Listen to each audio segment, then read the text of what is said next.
Centro de Referência de Assistência Social, o CRAS.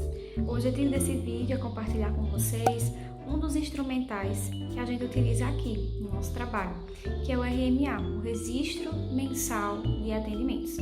Existem algumas etapas no preenchimento desse documento que precisa ser entregue todo final de mês para acompanhamento dos casos aqui no CRAS, e eu quero mostrar para vocês resumidamente e apresentar esse documento, como é que ele é feito. Então vamos lá.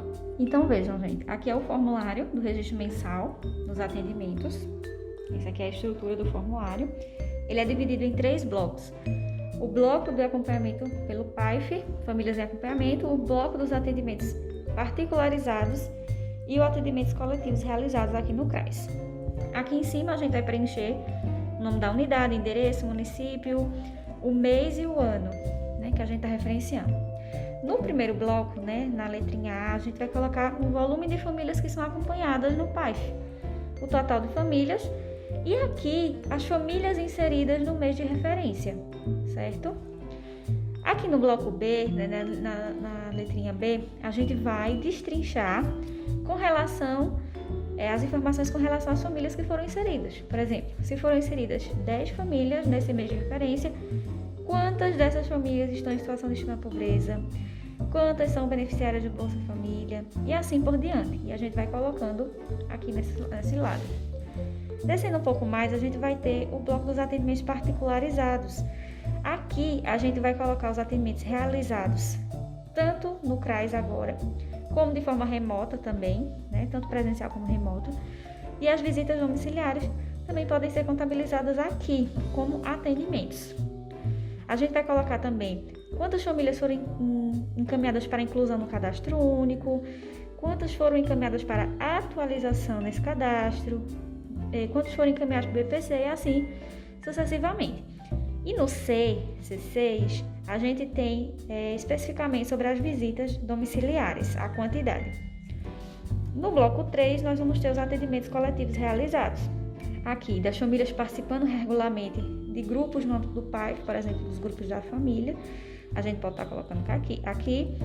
E aqui é referente ao serviço de convivência, é tanto que a gente está vendo que existe as faixas etárias. Então, crianças de 0 a 6 anos em serviço de convivência, a gente vai estar colocando aqui quais são as atividades em grupo realizadas com essas crianças, a quantidade de crianças, de adolescentes e de adultos que participaram, a depender aqui da listagem, tá certo? Aqui no final a gente tem referência aos idosos, as pessoas com deficiência que participam do PAIF, e aqui no D6 a gente tem as palestras e oficinas de caráter não continuado, ou seja, aquelas que acontecem de forma pontual.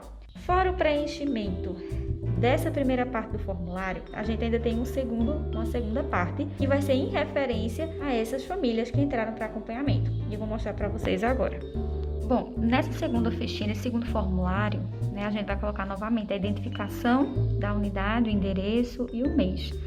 E aqui nós vamos ter 5 colunas. Cada coluna vai ser preenchida, né, com base nessa outra ficha aqui, que é a das tabelas com os códigos, tá certo?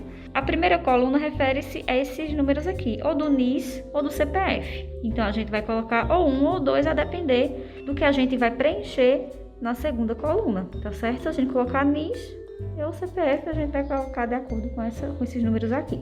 Na segunda coluna, o nome do responsável familiar. Na quarta coluna, a forma de acesso dessas famílias inseridas nesse acompanhamento desse mês no CRAS. Como é que eu vou saber qual foi a forma de acesso, qual o código? A gente vai colocar por aqui. As formas de acesso do 1 ao 10. A gente tem a possibilidade de descrever e colocar aqui nessa listinha. Na coluna 5, a gente vai ter quais foram os encaminhamentos dados a essa família que inseriu no PAIF. E o número dos encaminhamentos a gente vai encontrar aqui. A depender da forma e do número de encaminhamentos, é só a gente ir preenchendo. E no final, o coordenador assina, coloca o CPF e encaminha para a secretaria.